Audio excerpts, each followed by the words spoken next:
برای دفع شیطان، برای دفع شیاطین، این جنای شرور که در آخرالزمان فعالیت هاشون خیلی زیاد میشه، خیلی زیاد میشه، توصیه هایی داریم.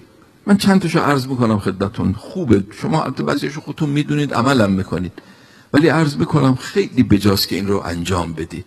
خدا رحمت کنه آیه بهاءالدین، آیت الله بهاءالدین میگه اگه بدونید امواجی که دورتون گرفته منفی چقدر وسوسه و بلا و مشکلات هست، دائم این چیزایی که حالا میخوام عرض بکنم خدمتتون، صدقه میدید، قربانی میکنید. یکی از چیزایی که گفته شده اینه که 5 مرتبه تو روز آیت الکرسی بخونید. آیه اولا آیت الکرسی اون اولین آیه است که توش کلمه کرسی، وسع کرسی السماوات و الارض، اینو بهش میگن آیت الکرسی. روزی 5 مرتبه مثل هرز میمونه. 5 بار آیت الکرسی مثل هرز عمل میکنه، محافظت میکنه. در روایت هست اگر کسی 1 بار بخونه آیت الکرسی رو، 1000 صفحه از ملائکه به حفاظتش میان.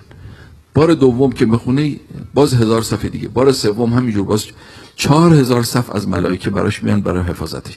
دفعه 5م که میخونه خدا میفرماید دعوه، به ملائکه رهاش کنید، فانا حافظه، خود من حفظش میکنم، فانا حافظه.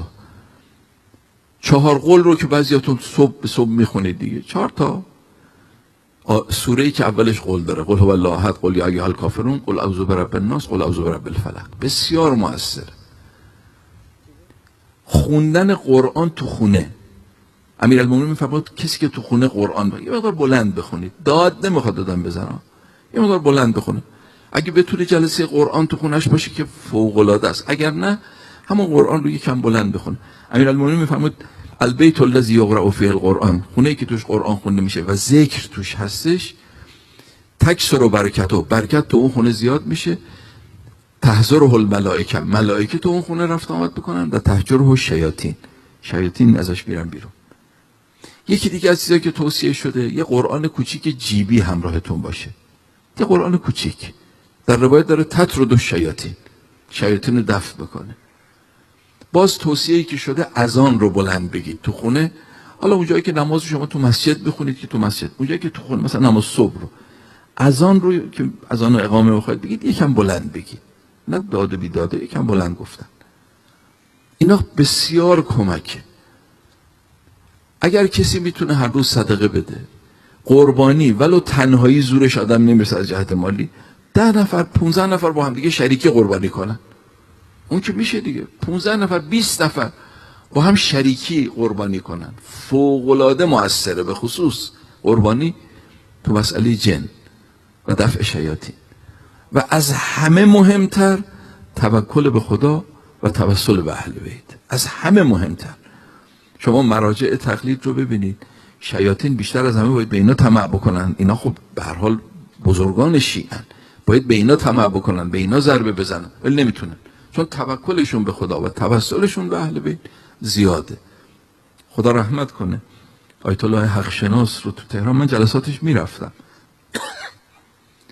آدم بزرگواری بود. ایشون میگه من یه مرتبه تو خیابون لاله‌زار تهران، خیابون لاله‌زار تهران قبل از انقلاب خیلی بدنام بود، خیلی توش آلودگی و گناه بود، مراکز فحشا و فساد و رقاصخونه ها و کاباره ها و مشروب فروشی ها پر بود توش. آیا حق شناس میگه یه مرتبه من گذرم افتاد، داشتم میرفتم، آدمایی هم که تو این خیابون بوده، حالا کسی که نمیدید من میدیدم، یه مکاشفه ما میدیدم، پر شیطانه، دائم وسوسه میکنن، برو اینجا مشروب فروش، برو اونجا، دائم وسوسه میکنن.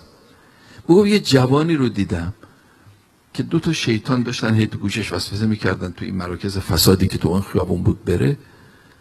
این جوان معلوم بود کلافه بود، نمیخواست، مقاومت داشت میکرد. میگفت دیدم یه مرتبه گفت یا حسین، میگفت این 2 تا شیطانایی که دور و برش بودن مثل توپ خوردن به دیوار، پودر شدن.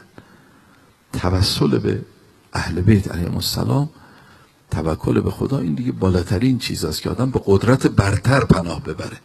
قدرت برتر عالم خدا و اولیاء خدا هستن. در هر حال در رأس این شیطان ها ابلیس هست، با پشتوانه 6000 سال تو عالم ملکوت بودن. الله اکبر. امیرالمومنین تو خطبه 192 نهج البلاغه میگه 6000 سال شیطان تو عالم بالا بود، اسرار عالم رو میدونست، غیب عالم رو میدونست. شیطان همنشین ملائکه بود، خبر داشت از بسیاری از چیزها و از اون طرف عمرش هم الی یوم الوقت المعلوم، تا کی ادامه داره تو قرآن داره، تا یه وقت معلومی که خدا میدونه ادامه خواهد داشت. یه همچین کسی در رأس شیاطینی که قدرتش فوق العاده است، فوق العاده است. مرحوم شهید صدر، آیت الله شهید صدر، در کتاب موسوعه الامام المهدی یک احتمالی راجع به دجال داده بسیار منطقی که اگه شما بشنوی خواهید دید که نه فقط شده نیست بلکه اومده و داره درو میکنه مؤمنین رو. مرحوم شهید صدر تو اون کتاب میگه دجالی که اهل بیت به ما خبر دادن جلو که یکی از نیروهای ابلیسه، یکی از ابزارهای ابلیسه، الزاماً یک انسان نیست که وسط پیشونیش چشم باشه تو باورت نشه. معلوم نیست مگه دشمن اهل بیت حتما باید یه چشمی و شیش انگشتی باشه؟ مگه دشمن اهل بیت حتما باید ناقص الخلقه باشه؟ اتفاقا تو بعضی از روایات علائمی است که دجال اصلا انسان نیست. در بعضی از روایات داره که دجال امران، یه چیزیه. ما کلمه چیز رو راجع به انسان به کار نمیبریم، معمولا راجع به ذوی العقول، راجع به انسان چیز نمیگیم، میگیم یه کسی، یه شخصی، چیز نمیگیم. اما تو روایت این اومد.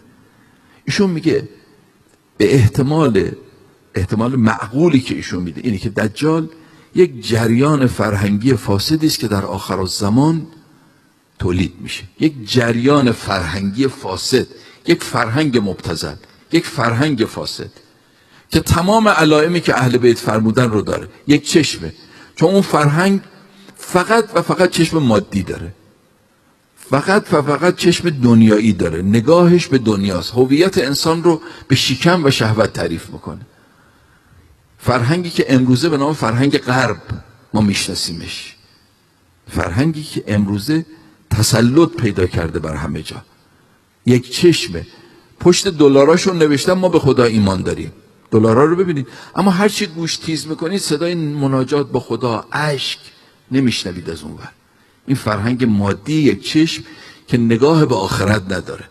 دجال یک چشمه، از مادری یهودی به دنیا میاد، علامت دومش، یعنی یهودی‌ها تولیدش میکنن.